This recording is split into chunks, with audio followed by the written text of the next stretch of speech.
Mais il a eu la générosité de déguiser à la police les circonstances de votre départ. Et il a fait en sorte que la mort du portier ne soit pas connue au dehors. Nous sommes comme cela, nous autres, avec notre fâcheuse tendance à rendre le bien pour le mal. Je le sais. Mais je ne veux ni conseil ni morale. Vous voulez seulement quelque argent? Oui. Merci tout de même. À moi, vous m'avez épargné le pistolet. Voici les 100 pistoles que vous m'aviez rendues. Elles sont à vous à nouveau. Vous n'attendez rien d'autre de moi, n'est-ce pas? Non. Je ne vous assassinerai donc pas de ma morale. Dieu vous garde, Desgrieux. Vous permettez tout de même que je prie pour vous? Oui, Tiberge. Merci. Je suis injuste avec vous, je le sais, mais...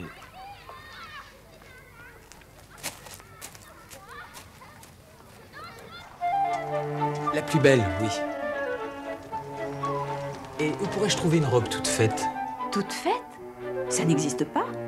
Mais mademoiselle Bernet, au bout de notre rue, a quelquefois des modèles qui lui ont été laissés pour compte.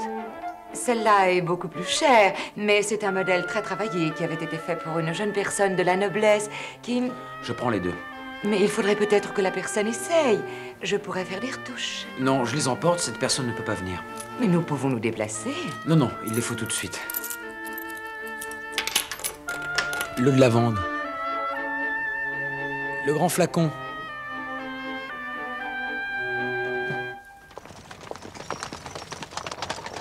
Monsieur Touzac! Je vous attendais. Vous ne voulez pas monter dans mon fiacre? Drôle de lieu de rendez-vous. Tous les fiacres de Paris puent. Dieu sait ce que les gens y font. J'aime mieux ne pas me montrer, je suis venu vous attendre ici. Pas la peine de jouer les conspirateurs. Paris est à vous, mon bon. J'arrive de l'hôpital général. On y est persuadé que la ravissante Manon s'est sauvée avec un valet dont elle était devenue la maîtresse. Il y a autre chose. Lescaut. Mais je sais tout. J'ai été partout ce matin. On a arrêté le meurtrier. C'est un autre garde du corps. Et personne ne vous a vu là-bas. Vous êtes blanc comme un lys, mon cher. Les rues de Paris sont redevenues pays libres pour vous. Ah, descendons de ce fiacre et venez me donner ma revanche à la paume. Vous me l'avez promise, et vous me devez bien ça. Mais, monsieur, Manon... À cette heure, toutes les jolies femmes dorment encore. Nous irons dîner avec elles, à midi.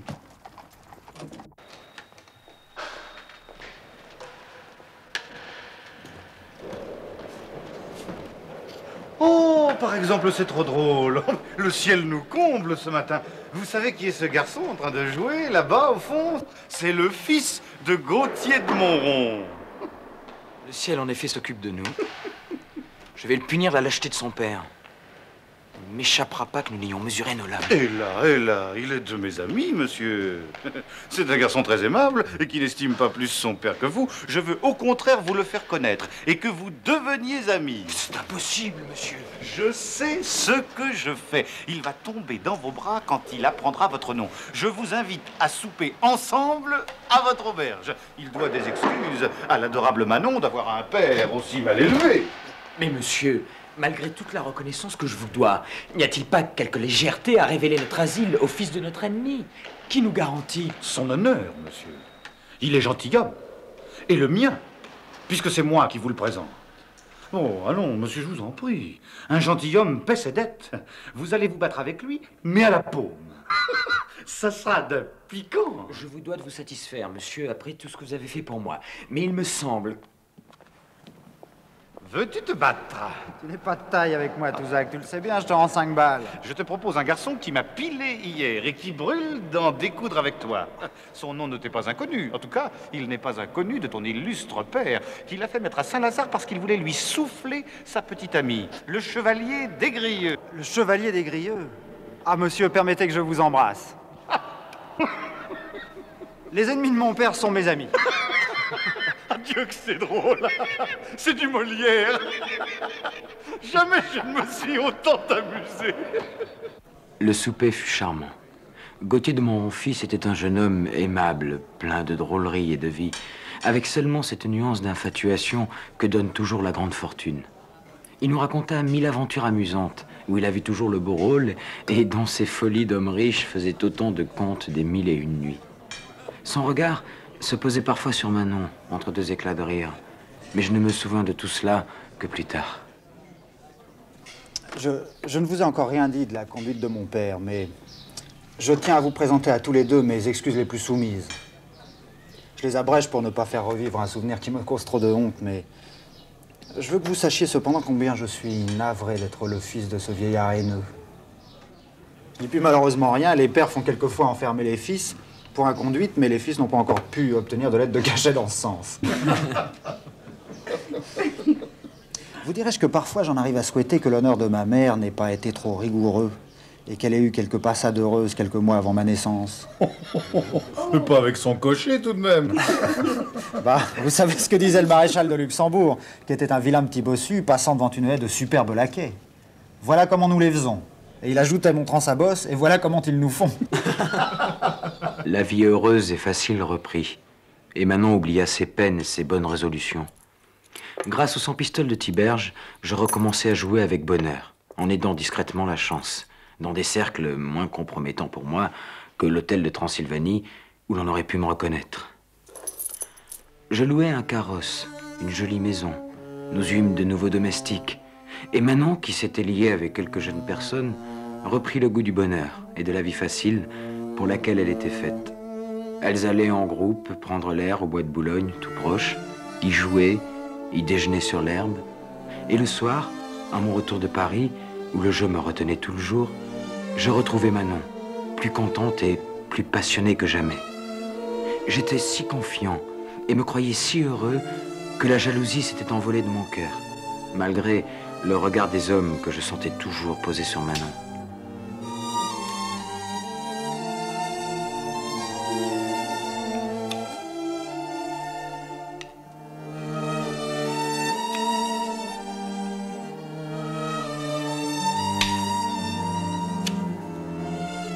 Il s'éleva pourtant quelques nuages qui semblèrent menacer l'édifice fragile de mon bonheur.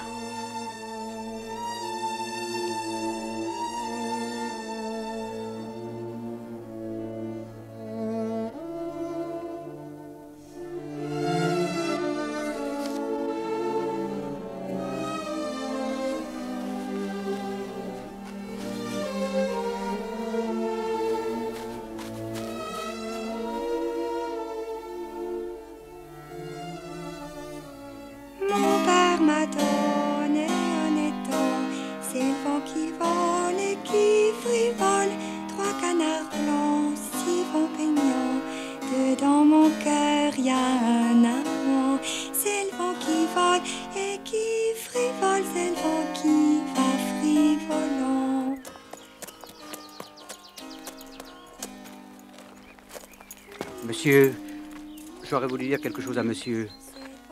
Je sais bien que des propos de valet, mais depuis que nous avons fait le coup ensemble, je ne me considère plus comme un valet ordinaire. On aime bien les gens pour qui on a risqué le paquet, c'est humain. Explique-toi où veux-tu en venir? Mademoiselle m'attend. Voilà, monsieur, il y a un homme.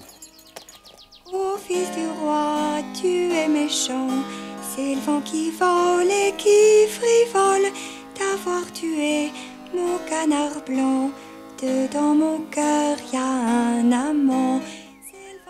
Tu es sûr que tes yeux ne t'ont pas trompé? C'était un billet.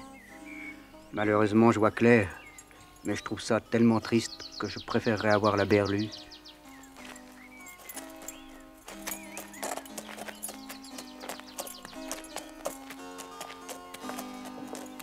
Que ferons-nous de tant d'argent? C'est le vent qui vole et qui frivole. Nous mettrons nos filles au couvent. Dedans mon cœur y a un... Oh mon chéri, tu es rentré? Comme tu as été long. Tu me laisses trop, mon amour. Je ne sais plus quoi faire sans toi. Tu sais qu'il faut que nous nous cachions encore, Manon. Bientôt, nous pourrons retourner à Paris et reprendre notre vie, comme autrefois. Qu'as-tu fait aujourd'hui? Je suis allée au bois comme d'habitude avec mes amis. Nous avons joué aux crasses, nous avons goûté sur l'herbe. Et quand le vent a fraîchi, nous sommes revenus. Je mène une vie d'écolière heureuse. Après, j'ai recommencé à attendre, comme chaque jour. Tu n'as rencontré personne? Quelqu'un qui aurait pu te reconnaître? J'ai toujours peur. Personne et rien de nouveau. Chaque jour se ressemble et il n'arrive rien. Mon chéri, c'est trop long. Je ne veux plus rester seule. Tu rentres trop tard. Les gens jouent tard. Et c'est sur le tard qu'ils perdent volontiers. Je veux qu'un jour sur deux, tu restes. Tu gagnes assez. Tiens, demain, promets-le-moi, demain, tu n'iras pas jouer. Je veux que tu passes toute la journée avec moi. Tu m'en dois bien une. Nous jouerons tous les deux. Et tu verras, je te ferai gagner. Passons à table, mon chéri. Je vais t'avoir tout un grand soir à moi. C'est long, tu sais, d'attendre. On pense. Et moi, je n'aime pas penser. Ça me fait peur.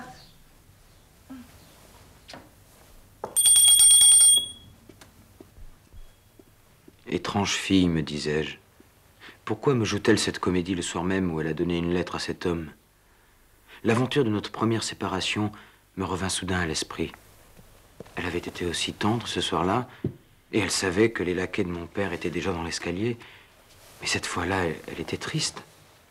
Ce soir, je croyais voir dans sa joie et dans ses caresses comme un air de vérité. Pourquoi était-elle si joyeuse? Au matin, assez tard, nous nous levions toujours très tard, il lui prit la fantaisie de coiffer mes cheveux. C'était un amusement qu'elle s'était donné souvent. Mais il me sembla qu'elle y apportait plus de soin que je ne l'en avais jamais vu prendre, se livrant à 1000 recherches futiles. Attends, j'ai une autre idée. Tu comprends, mon amour?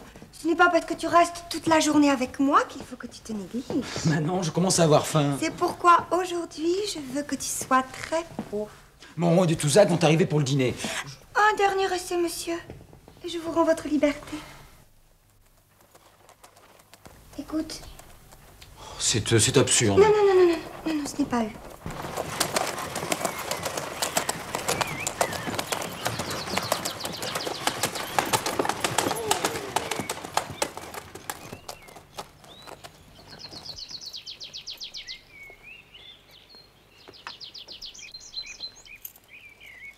Tu m'annonces à ta belle maîtresse, Prince Kouroglati.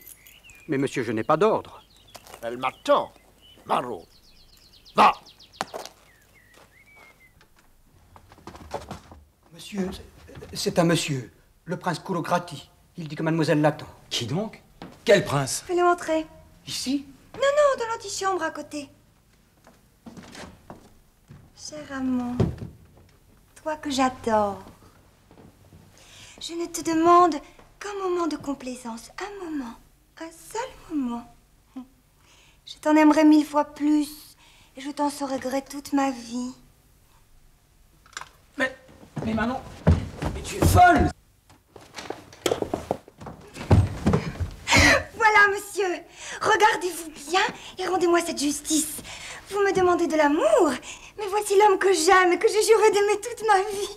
Faites la comparaison vous-même et dites-moi si tous les princes d'Italie valent la seule des cheveux que je tiens là. Mais c'est ridicule, lâche-moi. Je vous prie de m'excuser, monsieur.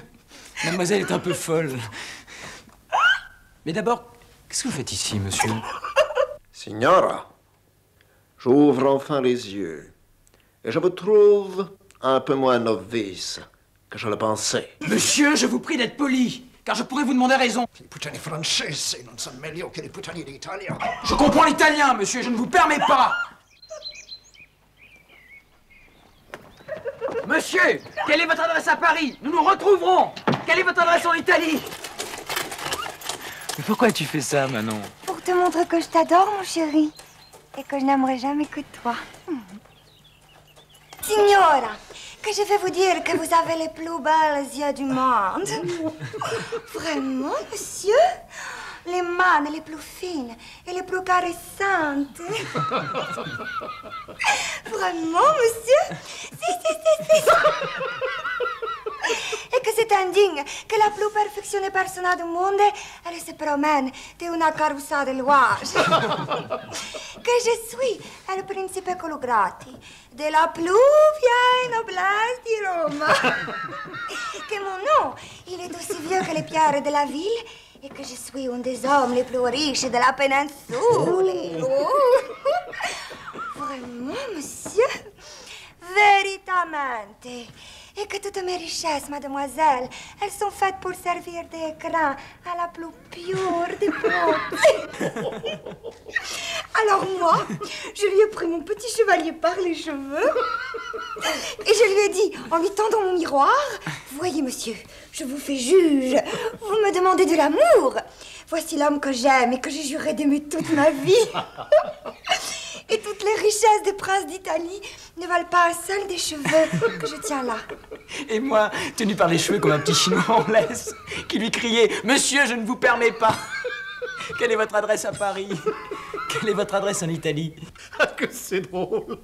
Jamais je n'ai entendu une histoire aussi drôle et si morale au fond. Il est bon quelquefois que l'argent ne serve à rien. N'est-ce pas, mon rond?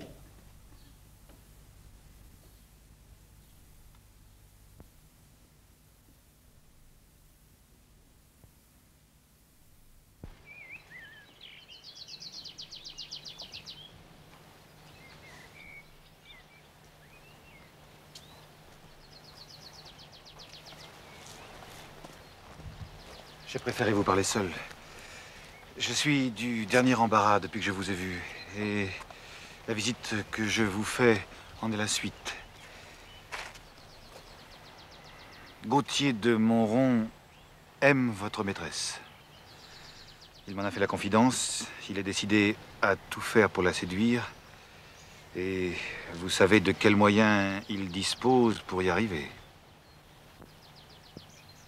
Toute chose égale, j'aurais hésité à le trahir, mais je me sens coupable de l'avoir imprudemment introduit ici. Croyez-vous qu'il ait déjà parlé à Manon? Il m'adore, mon chéri. Il m'adore. Il veut partager avec moi ses 40 000 livres de rente, sans compter ce qu'il aura après la mort de son père. Je veux être la maîtresse de son cœur, mon chéri. Et de sa fortune. Et pour gage, tu sais ce qu'il est prêt à me donner tout de suite? Un carrosse, un hôtel meublé, une femme de chambre, 3 laquais et un cuisinier. Oui, monsieur, un cuisinier, un vrai, avec une grande toque blanche. Je l'ai exigé. Voilà un fils plus généreux que son père. Il me vient une idée très drôle, mon chéri.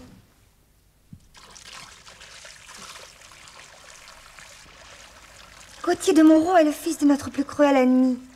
Il vient de t'offenser, toi qu'il dit son ami, en me désirant. Nous avons une jolie occasion de nous venger du père. Non sur son fils, mais sur sa fortune. Tu sais ce que j'ai envie de faire? L'écouter, accepter ses présents et me moquer de lui. Le projet est joli, en effet. Mais as-tu songé, ma pauvre enfant, que c'est le même chemin qui nous a conduits tout droit en prison? Mais non! Avec lui, nous ne risquerons rien. Il n'est pas son père. C'est un gros bonnet qui n'osera même pas se plaindre. Aie confiance en moi. Nous combinerons tout ensemble, mon cher petit homme. Je ne ferai rien, je te le jure, que tu ne sois d'accord.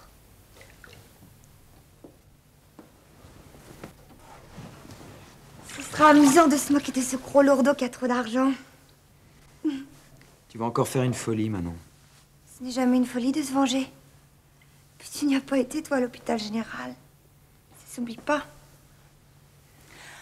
Le carrosse et l'hôtel meublé, il faut évidemment faire son deuil. Mais je veux lui prendre son argent. Tu vas nous perdre encore avec ton envie de t'amuser de tout. J'ai peur. Pas moi. On me prendra pas 2 fois. Nous avons parlé comme 2 hommes d'affaires. Demain, il va m'écrire une lettre pour confirmer tout cela.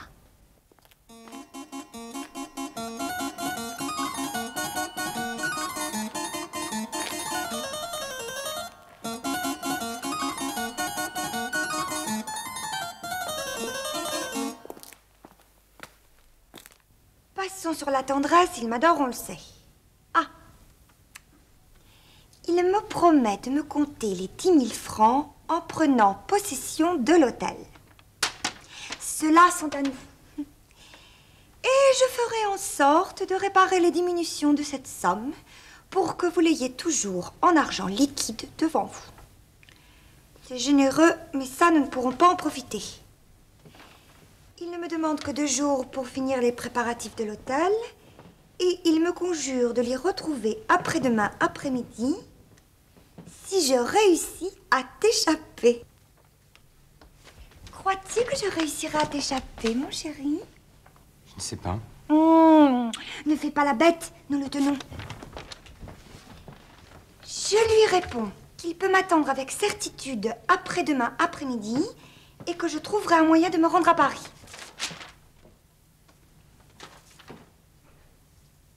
Qu'est-ce que je lui mets, tu crois, comme formule de politesse? Non, mais pas. C'est mieux. Tu as toujours raison, mon amour.